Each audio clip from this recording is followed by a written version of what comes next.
आज की भीगी भीगी बरसात और तुमसे बात करना मुझे सदियों तक याद रहेगा। कहते हैं ना कि इंसान जज्बातों में बहकर कभी कभी इतना भावुक हो जाता है कि खुद के लिए जो रास्ते बनाता है उस पर कितना चल पाएगा यह उसे खुद भी नहीं मालूम होता है। तुम्हारा उस दिन गुस्से में कैंटीन से बाहर निकल जाना मुझे अंदर तक झकझोर गया था। मैं चाहता था कि तुम्हें रोक लूं, तुम्हारा हाथ पकड़ लूं, तुमसे कह दूं कि रुक जाओ नील, मुझे तुम्हारी ज़रूरत है। मगर मेरे अंदर के पुरुष ने मुझे इसकी इजाज़त नहीं दी। कैसे कह दूं कि तुम्हारे जाने के बाद मैं खुद का नहीं रहा। कैसे कह दूं कि अब सुबह सुबह मुझे शरारत करके जगाने वाला अब कोई नहीं है। कैसे कह दूं कि सुबह सुबह अब मुझे चाय देने वाला कोई नहीं है। कैसे कह दूं कि तुम्हारे जाने के बाद बिखर सा गया हूँ। कैसे कह दूं कि लोग मुझसे पूछते तुम्हारे बारे में और मेरे पास जवाब नहीं होता उनके सवालों का। कॉलेज से लेकर अब तक तुम्हारे सिवा और कोई नहीं आया ज़िंदगी में। तुम्ही से इश्क और तुम्ही से शादी मेरी मोहब्बत का सबसे बड़ा सबूत है। आखिर तुम भी तो यही चाहती थी। मेरी छोटी सी नौकरी और तुम्हारी बड़ी सी नौकरी कभी भी हम दोनों के दरमियान दीवार नहीं बनी। न ही मेरे माँ बाप ने कभी कोई एतराज़ किया और न ही हम दोनों ने समाज की परवाह की। हम गैर बिरादरी के ज़रूर थे मगर हम दोनों में कभी जाति पाति को लेकर कोई बात नहीं हुई। न कभी तुमने मुझसे कोई शिकायत की न मैंने कभी तुमसे कोई शिकायत की। तुम्हें याद है ना, जब तुम दुल्हन बनकर मेरे घर आई थी तो मेरा हाथ थाम कर कहा था, आज से हम दोनों ज़िंदगी की नई शुरुआत कर रहे हैं। मैं इस घर में दुल्हन बनकर आई हूँ और जब जाऊँगी तो दुनिया से। और कहते कहते मैंने तुम्हारे होठों को अपने लबों से चुप करा दिया था। फिर ऐसा क्या था जो तुमने मुझे तलाक की नोटिस भेज दी, वो भी बगैर मुझे बताए। और मैं भी कितना पागल था, तुम्हारी खुशी के लिए हस्ताक्षर भी कर दिए। दरअसल मैं तुम्हें हमेशा खुश देखना चाहता था। तुम्हें याद है ना, जब कॉलेज की प्रैक्टिकल फ़ीस न जमा कर पाने की वजह से तुम कितनी उदास हो रही थी और मैंने अपनी कोचिंग की फ़ीस तुम्हारे प्रैक्टिकल के लिए डिपॉज़िट कर दी थी बगैर तुम्हें बताए। शायद तुम्हारे नज़दीक आने का सबसे अच्छा टाइम वही था। और जब तुम्हें पता चला कि मैंने तुम्हारी प्रैक्टिकल फ़ीस जमा की है तो तुमने मुझे कितने प्यार से देखा था और मुस्कुराकर मुझे थैंक यू बोला था। वो मुस्कुराहट मैं आज भी नहीं भूल पाया हूँ। ये बात और थी कि मैं उस दिन के बाद कोचिंग कभी नहीं जा पाया। सच कहूँ तो वो मेरी हंसी ज़िंदगी और सपनों की पहली सीढ़ी थी जिसे चढ़कर हम दोनों में नई कामयाबी और मोहब्बत की दास्तां लिखी थी। नील, आई लव यू। तुमने मुझसे तलाक तो ले लिया है मगर मेरी ज़िंदगी में हमेशा रहोगी तुम। मेरी पहली चाहत, पहली मोहब्बत थी और आखिरी ख्वाहिश रहोगी। हो सके तो लौट आओ फिर से मेरी ज़िंदगी में रोशनी बनकर। ज़िंदगी उस कैनवास की सीट की तरह होती है जिस पर इंसान जो चाहे रंग भर सकता है, मगर जब नियति को कुछ और मंजूर होता है तो वो पेंटिंग अधूरी ही रह जाती है जिसका एक कलाकार बहुत शिद्दत के साथ मूर्त रूप देखने के लिए आतुर होता है। मैं एक कोरे कैनवास की तरह ही था और नील एक ऐसी जादुई कलाकार थी जो अपने मनपसंद रंग मेरे जीवन रूपी कैनवास पर भर सकती थी। नील मेरी ज़िंदगी का वह सच थी जो न तो मैं भुला सकता था और न ही मैं मिटा सकता था। बस उसकी यादें अब भी और मेरे पास थी और मुझे ज़िंदा रख रखी थी। और यह कड़वा सच था कि वही यादें मेरे जीने का सहारा भी थी। कॉलेज का वो पहला दिन और मेरी पहली क्लास, उसकी दूसरी बेंच और मेरी पहली। बार बार मुड़कर देखना मेरी आदत बन गई और नील मेरे पति लापरवाह, उसे पता ही नहीं था कि मैं उसे बार बार मुड़कर देखता हूँ। यह सिलसिला महीनों चला। बॉटनी की क्लास में उसका मुस्कुराकर क्लास में आना मेरे मन को व्याकुल कर देता था। मध्यम परिवार की नील और निम्न परिवार का मैं, बहुत सामाजिक असमानता थी हम दोनों में, मगर कुछ था जो हम दोनों में समान था और वह था दोनों का सरल और सहज व्यक्तित्व। नील का बस स्टॉप पर इंतज़ार करना और मेरा उसके बगल में खड़ा होना बदस्तूर जारी रहा, मगर नील इस बात से बेखबर थी कि उसे कोई दिलो जान से चाहने वाला उसका रोज़ कॉलेज से लेकर बस स्टॉप तक पीछा करता है, उसकी परवाह करता है। कहते हैं कि ज़िंदगी अपनी ही रफ्तार से चलती है। यह बात और है कि जो उसे पकड़ता है वह उसी के संग हो जाती है।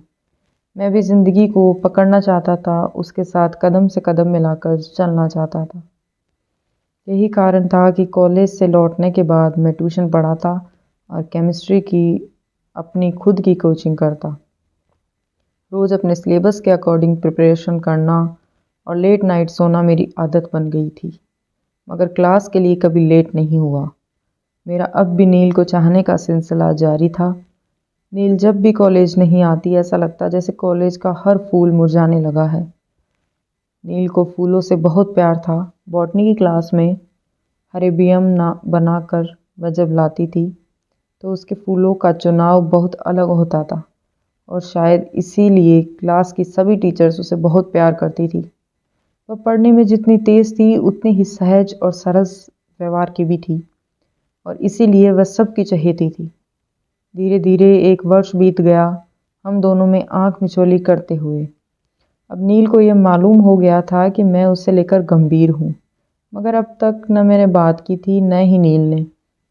नील की एक सहेली रिया, जो प्रैक्टिकल लैब में मेरे साथ स्कॉलियोडॉन की नर्व खोज रही थी, तो उसने ही मुझसे पूछ लिया, क्या तुम नील को लाइक करते हो? उसका इस तरह से अचानक पूछना मुझे कुछ देर के लिए हैरत में डाल गया, मगर थोड़ी देर बाद खुद को नॉर्मल करके मैंने हाँ रिया बता दिया। रिया का मुझसे पूछना और फिर नील को पता हो जाना यह सब इत्तेफाक नहीं था। मुझे बहुत दिनों बाद ये जानकारी मिली थी कि मेरा नील को चाहना पूरा कॉलेज जानता था। खैर वैसे भी मुझे इस बात से कोई प्रॉब्लम नहीं थी कि मेरे बारे में कौन जानता है और कौन नहीं। बस नील जान गई थी, इस बात की खुशी थी मुझे। कॉलेज से बॉटनी टूर जाना था, लिहाजा सबको चंदे के रूप में 1500 रुपये देने को कहा गया। लड़कियों की तरफ से नील को कहा गया चंदा कलेक्ट करने के लिए और लड़कों की तरफ से अशोक को। मगर जब अशोक ने कलेक्ट करने से मना कर दिया तो नील को ही यह जिम्मेदारी और मिल गई कि वह लड़कों का भी चंदा कलेक्ट करे। भारतीय यूनिवर्सिटी हो या विदेशी, दोनों में ही पढ़ाई के दौरान सब्जेक्ट से संबंधित जगहों, स्मारकों या फिर संग्रहालयों में विद्यार्थियों को भ्रमण करवाना चाहिए। इससे स्टूडेंट में बौद्धिक और सामाजिक विकास होता है। जब लड़कियों से चंदा कलेक्ट करके नील लड़कों से चंदा कलेक्ट करने आई तो सबसे पहले उसने मुझसे ही कहा। नील का मुझसे थोड़ा सा ही सही मगर उसका मुझसे मुखातिब होकर बात करना मेरे लिए बहुत खुशी की बात थी। मैंने बगैर कुछ सोचे ही मेरे पर्स में रखे पैसे, जो मैंने चंदे के रोज़ से ही संभाल कर रखा था, नील की तरफ मुस्कुराकर बढ़ा दिया। ज़िंदगी इंसान को सच में कभी कभी ऐसे मोड़ पर लाकर खड़ी कर देती है जहाँ खुशियाँ बाहें फैलाए आपका इंतज़ार कर रही होती है। ऐसा ही कुछ मेरे साथ होने वाला था। नील का सबसे पहले मुझसे चंदा लेना मेरे लिए बातचीत का ज़रिया होने वाली थी। जब मैंने नील को 1500 रुपये अपनी पुरानी पर्स से निकाल कर दिए तो नील मेरे चेहरे की तरफ ही देख रही थी। उसका मुझे ध्यान से देखना मुझे अंदर तक सुकून दे गया। खामोशी नील ने ही तोड़ी। थैंक यू, नील ने फीकी मुस्कान के साथ कहा। मोस्ट वेलकम नील, मैंने मुस्कुरा के जवाब दिया। बदले में नील ने कोई प्रतिक्रिया नहीं दी। जब क्लास के सारे स्टूडेंट्स का पैसा कलेक्ट हो गया तो टीचर्स और स्टूडेंट्स की मीटिंग हुई, जिसमें यूपी के हिस्टोरिकल प्लेस को प्राथमिकता दी गई। आगरा, फतेहपुर सीकरी, चित्रकूट, यह सभी जगहों के नाम सुझाए गए, मगर आगरा और फतेहपुर सीकरी को प्राथमिकता मिली। मार्च का प्रथम सप्ताह में आगरा और फतेहपुर सीकरी को टूर के लिए रखा गया।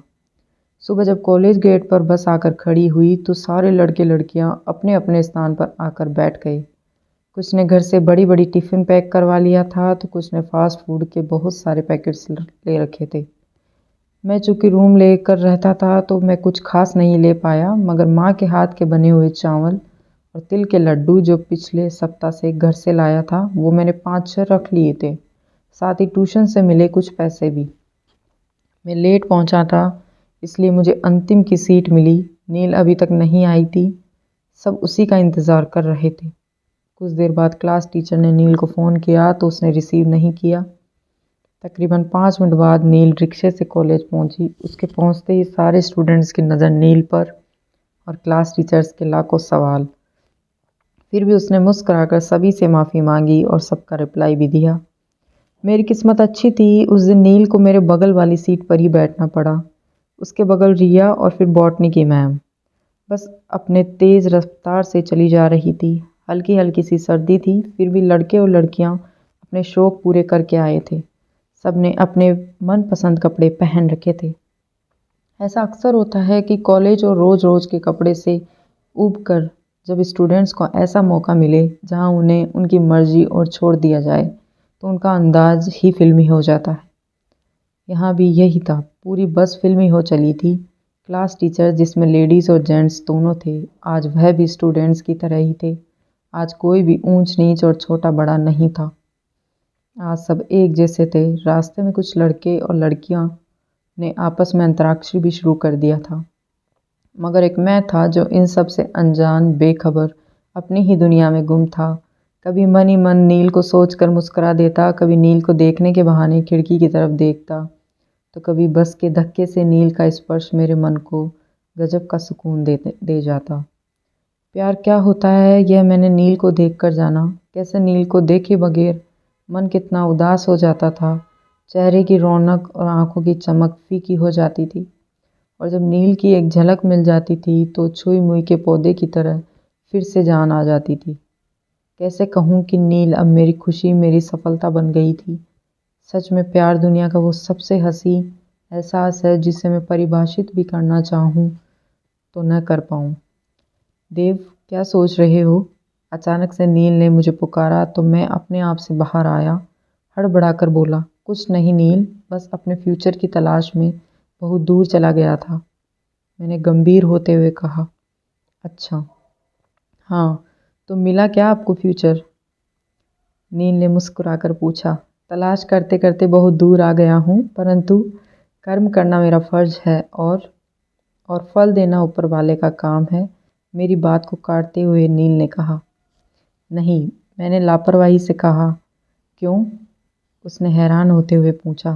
क्योंकि मेरा फ्यूचर भगवान के हाथ में नहीं है, बल्कि किसी इंसान के हाथ में है। कहते कहते मैं गंभीर हो गया था। अच्छा ऐसा है? उसने मुस्कुरा के कहा। हाँ ऐसा ही है, मैंने जवाब दिया। मैं कुछ खुद में सोचने लगी और फिर जाने कहाँ खो गई। दोपहर के 12 बजने वाले थे और सारे स्टूडेंट्स लंच करने के लिए ज़िद करने लगे। ड्राइवर ने बस को एक रेस्टोरेंट के सामने रोका तो सारे स्टूडेंट्स बस से ही उतरने लगे। मैं अपनी ही सीट पर बैठा रहा खामोश। नील भी बैठी रही, वह भी नहीं गई।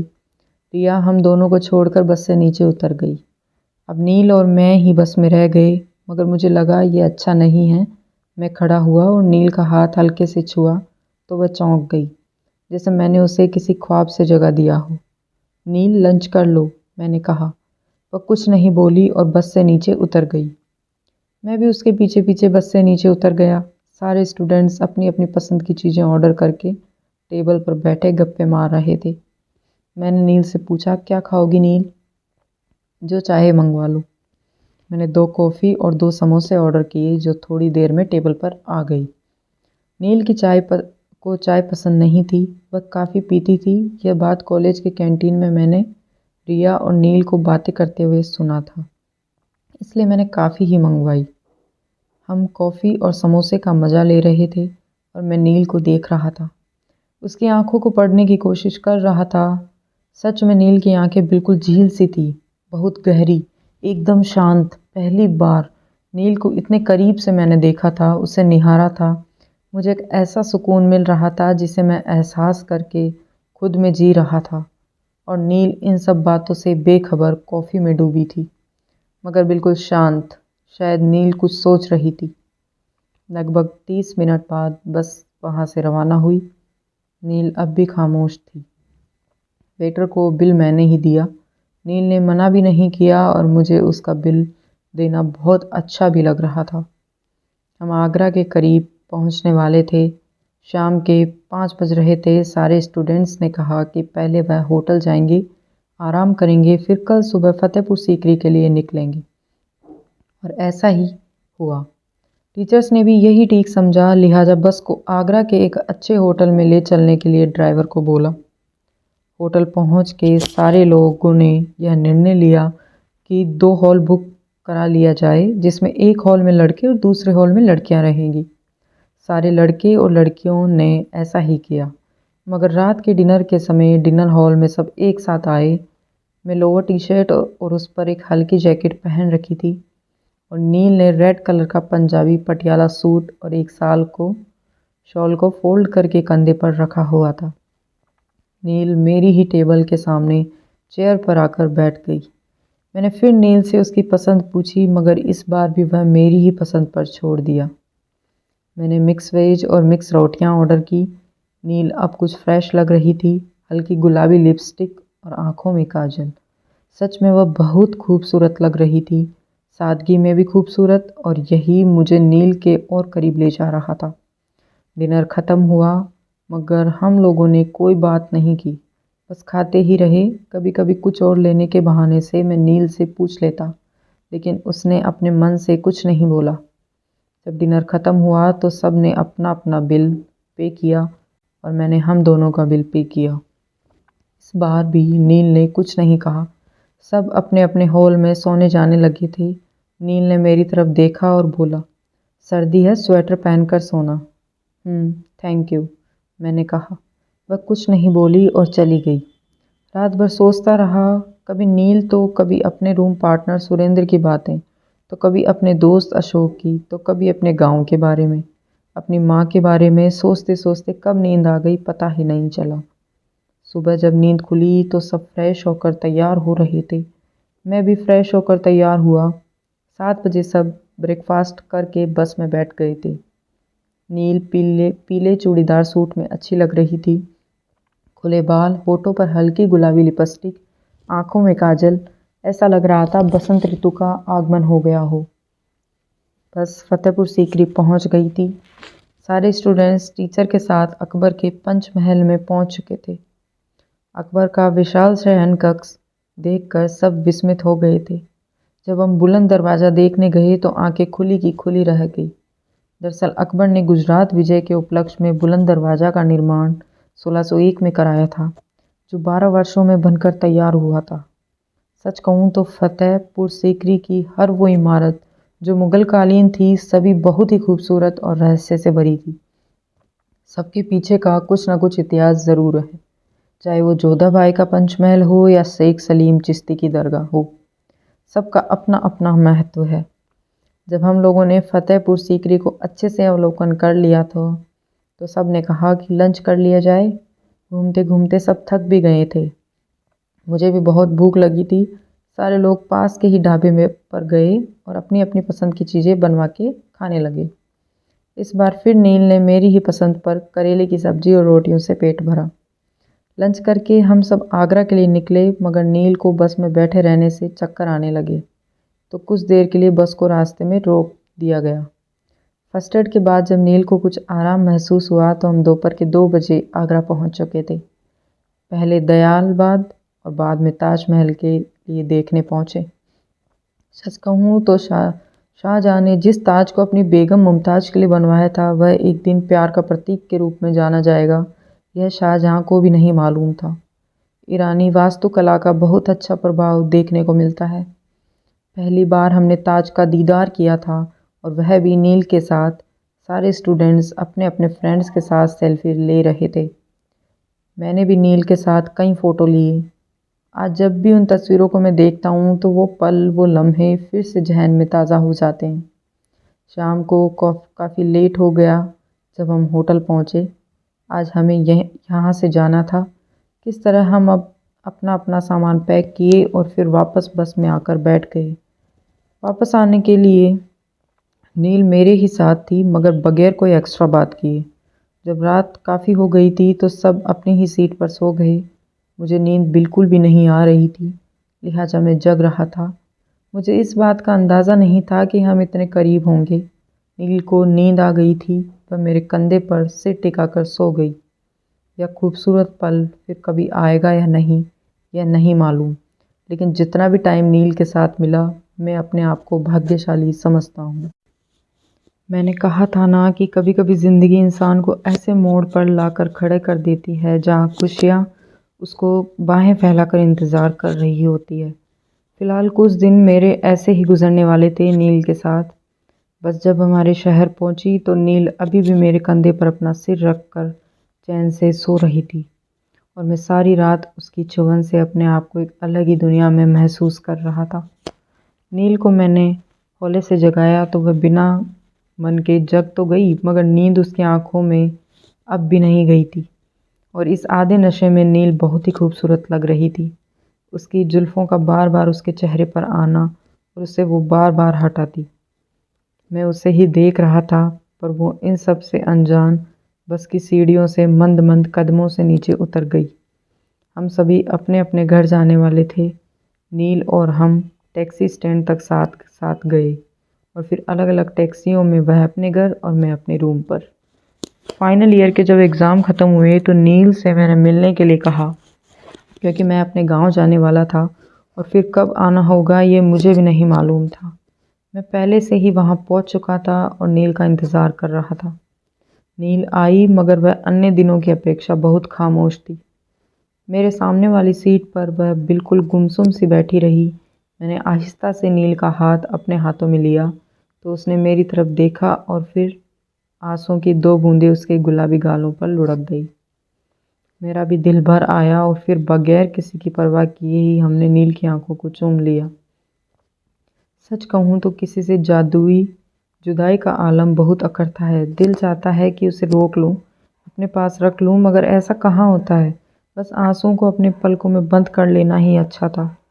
पिता का सपना और माँ की ज़रूरतों को भी ध्यान देना था, लिहाजा मैं अपनी प्रतियोगी परीक्षाओं की तैयारी में जुट गया। मगर एक पल के लिए मैंने कभी भी नील की यादों को खुद से अलग नहीं होने दिया। नील को मुझसे पहले जॉब मिली। वह पहले ही प्रयास में एसडीएम के लिए चयनित हुई और मैं 1 साल बाद लेक्चरर के पद पर चयनित हुआ। कहते हैं कि समय बहुत बलवान होता है। हर किसी को समय की कद्र करनी चाहिए और जिसने कद्र नहीं किया वह गर्त में समा गया। समय की तेज़ रफ्तार में हम दोनों ही अनुकूल थे और प्रयास था कि साथ साथ चल सकें।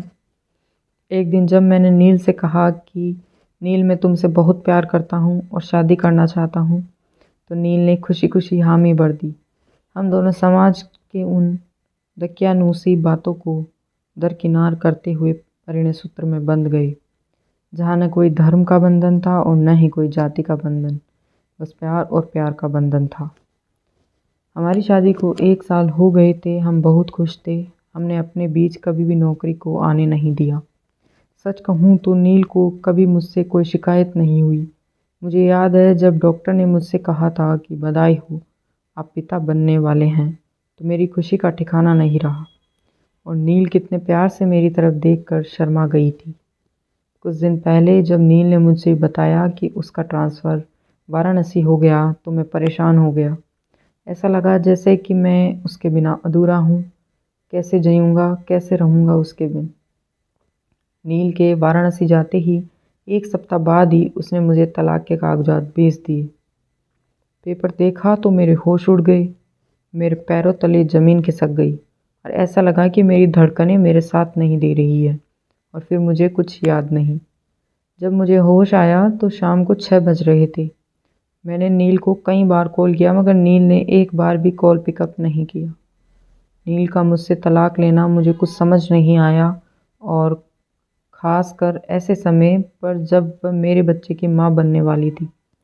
बचपन में जब मैंने रामायण के एक दृश्य में माता सीता को जब पेट से थी तो उन्हें जंगल में छोड़ दिया गया था, उस सीन को देखकर मैं बहुत रोया था। नील ने मुझे ऐसे चौराहे पर लाकर खड़ा कर दिया था जहाँ मुझे ज़िंदगी टुकड़ों में बिखरती नजर आ रही थी। अगले दिन जब नील से मिलने में वाराणसी गया तो नील घर पर नहीं थी। गार्ड ने मुझे बताया कि मैडम दौरे पर गई हैं। मैंने फिर नील को कॉल किया और फिर कोई जवाब नहीं मिला तो मैं वहीं लॉन में लगी बेंच पर बैठ गया। शाम को तकरीबन 7 बजे के आसपास नील घर पर आई तो मैं खुद ही नील के पास पहुंचा तो नील ने मुझे देखकर भी अनदेखा कर दिया। कॉलेज के दिनों में जब नील मुझे नहीं दिखती थी तो ऐसा लगता था कि जैसे कुछ अधूरा सा है, कुछ कमी सी है, और सारा दिन बेचैन रहता था। मगर आज नील को मुझसे दूर हुए 1 सप्ताह से भी ज़्यादा हो गया था। न कोई फ़ोन, न कोई बात, बस सीधा तलाक का कागज़ भेज दिया और यह भी नहीं बताया कि मेरी गलती क्या थी। आखिर मुझे किस बात की सज़ा दी जा रही थी। नौकर अंदर आया और बोला, मैडम जी चाय बना दूँ क्या? तो नील ने उसे मना कर दिया और खुद नील किचन में जाकर चाय बनाने लगी। थोड़ी देर बाद नील हाथ में चाय का कप लिए मेरी तरफ आई और बगैर कुछ बोले ही चाय का प्याला मेरी तरफ बढ़ा दिया। मैंने नील की तरफ देखा तो बरबस ही मेरी आंखें भर आई। यकीन नहीं होता नील कि तुम इतना बदल जाओगी, मैंने रूंधे गले से लग कहा। आखिर क्या कमी रह गई थी मेरे प्यार में? क्या गलती थी मेरी जिसकी मुझे इतनी बड़ी सज़ा दे रही हो? कहते कहते मैं फबक पड़ा। काफ़ी देर तक मैं यूं ही रोता रहा मगर नील ने कोई जवाब नहीं दिया। फिर मेरे स्वाभिमान ने मुझे वहां बैठने की इजाज़त नहीं दी और मैंने तलाक का पेपर निकाला और साइन करके वहीं रख कर बाहर निकल आया। ज़िंदगी सच में बहुत कुछ सीखने का मौका देती है, कभी मुश्किलों से लड़ना तो कभी खुद को वातावरण के अनुसार ढालना सिखाती है। मैंने भी इंसान के बनाए सामाजिक परिवेश में खुद को ढाल लिया था। बगैर किसी बात के मुस्कुराना और हंसना सीख लिया था। बगैर मन के लोगों के बीच में खुद को व्यस्त रखना और घुल मिल जाना अब सीख चुका था। नील से अलग हुए आज 21 साल हो गए। इन 21 सालों में हमने जीवन के बहुत सारे उतार चढ़ाव देखे।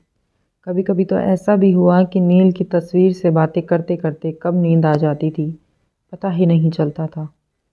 ज़िंदगी के इस पड़ाव पर हर कदम पर खुद को मजबूत पाया। नील का मेरी ज़िंदगी से जाना मुझे अंदर तक तोड़ दिया था। मैं कतरा कतरा बिखर चुका था मगर कब तक मैं ऐसे दुख भरा और यहाँ हताशा भरा जीवन जीता? क्या मेरी ज़िंदगी यहीं ख़त्म होने वाली थी? नहीं नहीं, मैं ऐसा कतई नहीं होने दूंगा। आखिर जीवन मेरा है, मुझे इसे जीना है। और फिर खुद को मैंने समझाया और फिर खुद को मैंने मजबूत कर लिया था।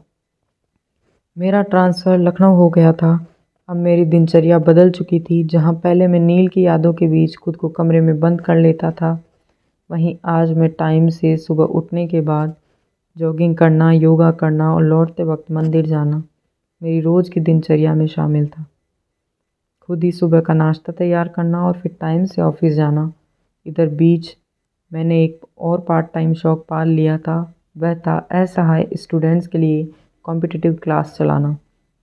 शाम को जब मैं ऑफिस से लौटता तो अपनी कोचिंग जाता, वहाँ 2 घंटे पढ़ाता और स्टूडेंट के बीच खुद को व्यस्त रखता। मैंने अपनी कोचिंग का नाम नील स्टडी पॉइंट्स रखा था, जो पिछले 3 सालों में विभिन्न विभागों में 100 से ज़्यादा सिलेक्शन दिए थे और बहुत कम समय में हमारी कोचिंग फेमस हो गई थी। यहाँ पैसे की कोई बात नहीं थी।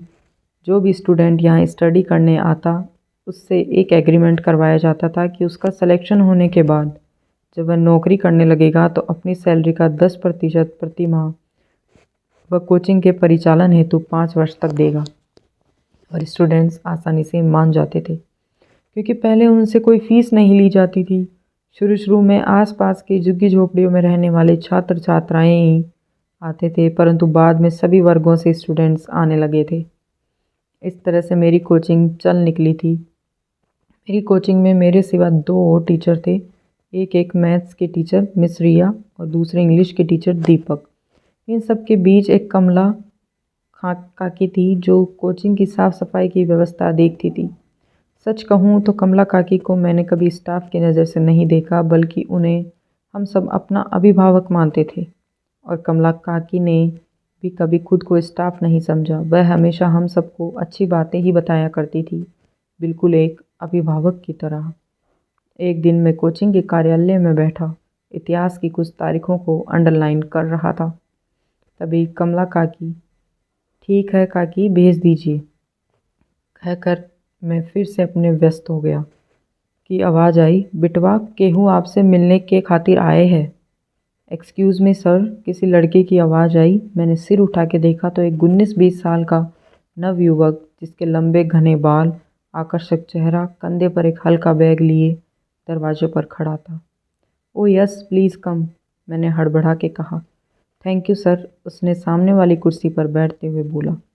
जी कहिए क्या बात है, मैंने पूछा। सर मेरा नाम वैभव है, मुझे भी कोचिंग करना है। सर मैंने यूपीएससी का फाउंडेशन कोर्स तैयार किया हुआ है, बस सही मार्गदर्शन के साथ आपका आशीर्वाद चाहिए, उसने एक सांस में कह डाला। हाँ तो बिल्कुल करिए, यहाँ के रूल्स तो आपको पता ही होगा, मैंने उससे कहा।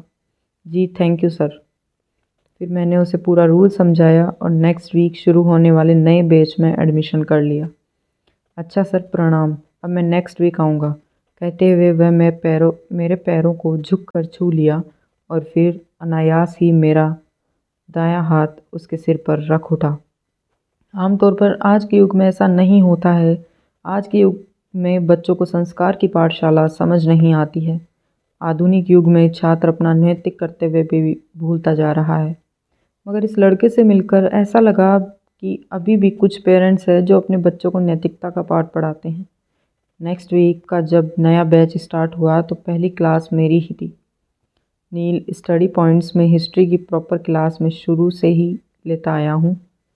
चूँकि नया बैच होता है तो पहली क्लास में स्टूडेंट्स का इंट्रोडक्शन भी हो जाता है और स्टूडेंट्स के सपनों और तैयारी के बीच का अंतर भी समझ आ जाता है।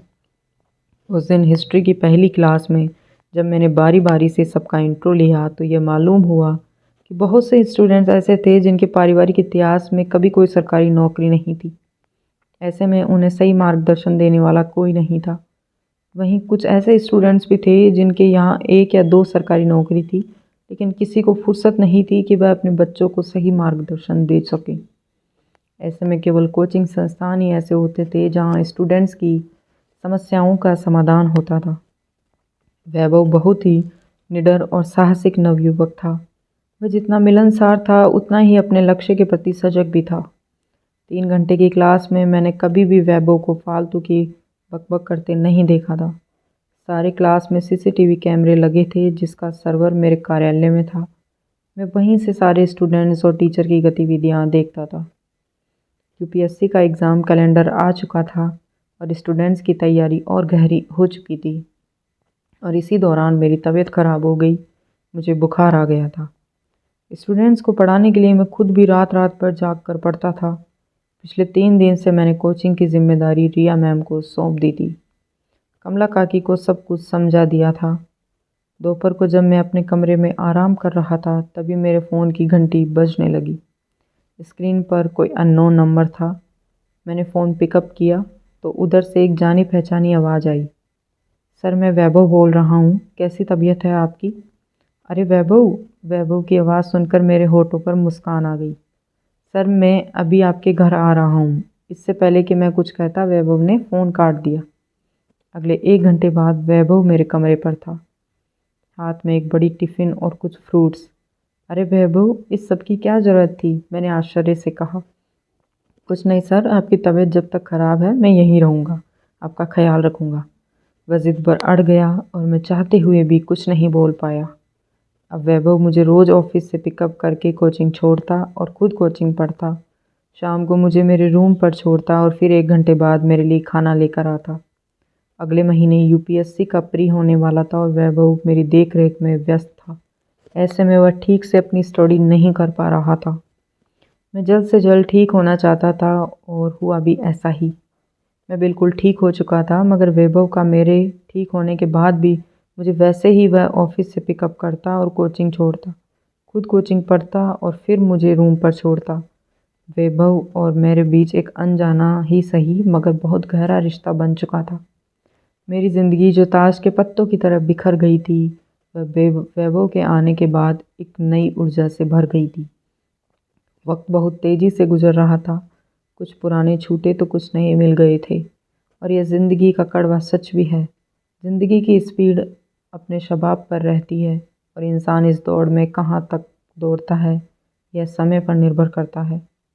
वैभव ने यूपीएससी प्री और मेंस दोनों अच्छे मार्क्स के साथ क्लियर किया था। अब साक्षात्कार की तैयारी चल रही थी। वैभव के साथ कोचिंग के कई और लड़के लड़कियां भी थे जिनका वैभव के साथ साक्षात्कार था। मैंने यूपीएससी के इंटरव्यू के लिए मॉक इंटरव्यू करवाया, जहां रोज़ पर्सनैलिटी डेवलपमेंट के साथ साथ देश विदेश की ताज़ा तरीन खबरों पर भी डिस्कस करते थे और इस तरह सबकी तैयारी अच्छी भी हो गई थी। सुबह सुबह जब इंटरव्यू के लिए वैभव तैयार हो रहा था, मेरे रूम पर आया तो उसने रोज़ की तरह मेरा चरण छुआ तो मन गदगद हो उठा। मन से ढेरों आशीर्वाद निकल उठे। उस दिन वैभव के साथ मैं खुद भी गया और जब तक उसका इंटरव्यू नहीं हो गया मैं बाहर वहीं बैठा रहा। शाम 4 बजे वैभव का इंटरव्यू जब ख़त्म हुआ तो वह बाहर आया। आते ही वह मुस्कुराकर बोला कि बहुत अच्छा रहा इंटरव्यू। उसके चेहरे की रौनक देखकर मुझे नील याद आ गई। मुझे अच्छे से याद है जब नील यूपीएससी का इंटरव्यू देकर बाहर निकली थी तो ऐसे ही खुश होकर मुझसे यही कहा था, क्या सोच रहे हैं आप? मुझे सोच में डूबो देखकर वैभव बोल पड़ा, नहीं नहीं कुछ नहीं, मैंने हड़बड़ाकर जवाब दिया। जिस दिन वैभव का रिजल्ट आना था उस दिन सुबह से मैंने कुछ नहीं खाया था, केवल सुबह की चाय वैभव के साथ पिया था बस, और बरामदे में चहलकदमी करता रहा। जाने क्यों बहुत बेचैनी हो रही थी, ऐसा नील के रिज़ल्ट आने के दिन भी हो रहा था। शाम को जब रिज़ल्ट आया तो वैभव को बीडीओ का पद मिला, देखकर मन खुशी से झूम उठा। मैंने खुशी से वैभव को गले लगा लिया, वैसे ही जैसे रिज़ल्ट आने के बाद नील को गले से लगा लिया था। वैभव की ज्वाइनिंग के पहले वैभव ने एक शानदार पार्टी का आयोजन किया और नील स्टडी पॉइंट्स के सभी स्टूडेंट्स के साथ साथ मुझे भी इनवाइट किया। शाम को वैभव की कई बार कॉल आ चुकी थी, वह बार बार फ़ोन करके पता कर रहा था कि मैं कहाँ पहुँचा। शाम को करीब 7 बजे मैं वैभव के बताए पते पर पहुँचा। काफ़ी आलीशान मकान था, परंतु वैभव के हाव भाव से कभी नहीं लगा कि वह अमीर बाप की औलाद है। मगर वहाँ पार्टी जैसा कुछ भी नहीं लग रहा था। अंधेरा ही छाया रहा, न कोई लाइट न कोई सजावट। मुझे कुछ समझ नहीं आ रहा था ऐसा क्यों हुआ। मैंने कोचिंग के 1-2 स्टूडेंट्स को भी फ़ोन लगाया मगर सभी का फ़ोन ऑफ था। मैंने फिर वैभव को फ़ोन लगाया मगर उसका भी फ़ोन ऑफ जा रहा था। अब मैं क्या करता? कुछ देर असमंजस की स्थिति में मैं वहीं खड़ा रहा। फिर कुछ सोच कर मैंने उस मकान के गेट को अंदर की तरफ ज़ोर से धकेला तो गेट अंदर की तरफ खुल गया और अचानक से उस परिसर की सैकड़ों रंगीन लाइटें जगमगा उठी और तभी एक साथ कई सारी आवाज़ें गूंज उठी। Happy birthday to you, happy birthday to you sir. मैं अवाक अपलक देखता रहा और फिर मुस्कुरा उठा। मेरा उस दिन जन्मदिन था। नील के जाने के बाद फिर कभी मेरा जन्मदिन मुझे याद ही नहीं आया था। यह मेरी कोचिंग के सभी स्टूडेंट्स थे जिन्होंने मेरा अप्रतिम बर्थडे मनाया था। मैंने सबको थैंक यू बोला और वैभव को खोजने लगा। इतने में मुझे किसी जानी पहचानी आवाज़ ने पुकारा, देव। मेरा नाम देवेंद्र था मगर देव नाम से सिर्फ नील ही पुकारती थी। और फिर सामने देखा तो नील खड़ी थी। उसने पीछे वैभव आंखों में आंसू लिए मुझे निरीह भाव से निहार रहा था। वही नील जो आज के 25 साल पहले मुझे रोता छोड़ गई थी, वही नील जो मेरी ज़िंदगी थी, वही नील जिसने मुझे अपने सिवा कुछ और सोचने का मौका नहीं दिया, वही नील जिसकी चाहत की खुशबू का पीछा करते हुए मैं ज़िंदगी के 50वें पड़ाव पर आ चुका था। पिछली बातें सोचकर आंखें भर आई, गला रुंध गया। नील जो कभी बेहद खूबसूरत थी, आज वह 50 साल के उस पड़ाव पर खड़ी थी जहां उसने अपने ही 25 साल ऐसे ही गंवा दिए थे। नील भी भावुक होकर फपक कर रो पड़ी। वैभव भी ज़ोर ज़ोर से रोने लगा। मैं यह सब देखकर बर्फ़ सा जम गया था और फिर आगे बढ़कर मैंने नील को अपनी बाहों में भर लिया। आखिर मैं कब तक खुद को मजबूत रखने का ढोंग करता और फिर टूट कर फपक कर रो पड़ा। काफ़ी देर तक फ़िज़ा में खामोशी छाई रही। फिर वैभव ने ही खामोशी तोड़ी। पापा, हम अंदर चलें? वैभव ने मेरी कांपती हुई उंगली पकड़कर बोला। हर पिता की यही ख्वाहिश रहती है कि उसकी संतान उसकी उंगली पकड़कर चलना सीखे, उसकी उंगली पकड़कर उठाना सीखे, उसकी उंगली पकड़कर संभलना सीखे। मैं इस सुख से 25 साल वंचित रहा और आज जब वैभव ने मेरी उंगली पकड़ी तो वह 25 सालों के गिले शिकवे क्षण भर में छू हो गया। बाहर लॉन में पार्टी चल रही थी और हम, नील और वैभव, अतीत की गहराइयों में डूबे थे। नील ने बताया कि जब वैभव पेट में था तो डॉक्टर ने बताया कि नील को बोन कैंसर है जो बढ़ता ही जा रहा है और वो मैक्सिमम 2 साल से ज़्यादा नहीं ज़िंदा रहेगी, जिसके डर से नील ने मुझसे अलग करना ही उचित समझा। वह नहीं चाहती थी कि उसकी वजह से मेरी ज़िंदगी नर्क बन जाए, इसलिए खुद को मुझसे अलग करने का फ़ैसला ले लिया और तलाक ले लिया। मगर जब उसके पेरेंट्स ने नील को समझाया कि उसके पेट में उसका बच्चा है, उसे उसके लिए आत्मविश्वास नहीं खोना चाहिए, तो वह खुद को मजबूत करने के लिए योगा और तरह तरह की एक्टिविटी में खुद को व्यस्त रखने लगी। इसी बीच नील ने अपना इलाज विदेश में करवाने का निर्णय लिया और वह बिल्कुल ठीक हो गई। 5 साल बाद जब नील वापस भारत आई तो वह फिर से नई ज़िंदगी शुरू करना चाहती थी। वैभव उस समय छोटा था। नील ने वैभव को साथ लेकर अपने पेरेंट्स के यहाँ से अपना ऑफिस पुनः ज्वाइन किया और इत्तेफाक कि 5 साल बाद उसका ट्रांसफ़र लखनऊ हो गया। लखनऊ आने के बाद कई सालों तक नील ने अपने ऑफिस का काम किया। एक रोज़ जब वह अखबार पढ़ रही थी तो मेरी कोचिंग नील स्टडी पॉइंट्स का ऐड देखा और नीचे मेरा नाम पढ़ा तो वह खुद को नहीं रोक पाई। मेरे ऑफिस आई थी, मेरे बारे में कमला काकी और रिया से पूछताछ की और एक दिन वैभव को मेरे बारे में बताया और उसे मेरी कोचिंग में पढ़ने भेजा। जब वैभव मेरे रूम पर गया था, उसने तभी मेरे रूम की दीवारों पर नील और मेरी तस्वीर को देखा था, जिससे वह जान गया था कि मैंने अभी भी दूसरी शादी नहीं की। कहते हैं कि ज़िंदगी किसी के जाने से खाली नहीं होती है, मगर यह भी सच है कि उसकी जगह कोई और ले भी नहीं सकता। आपको यह कहानी पसंद आई हो तो वीडियो को लाइक, शेयर और कमेंट करें और चैनल को सब्सक्राइब करें।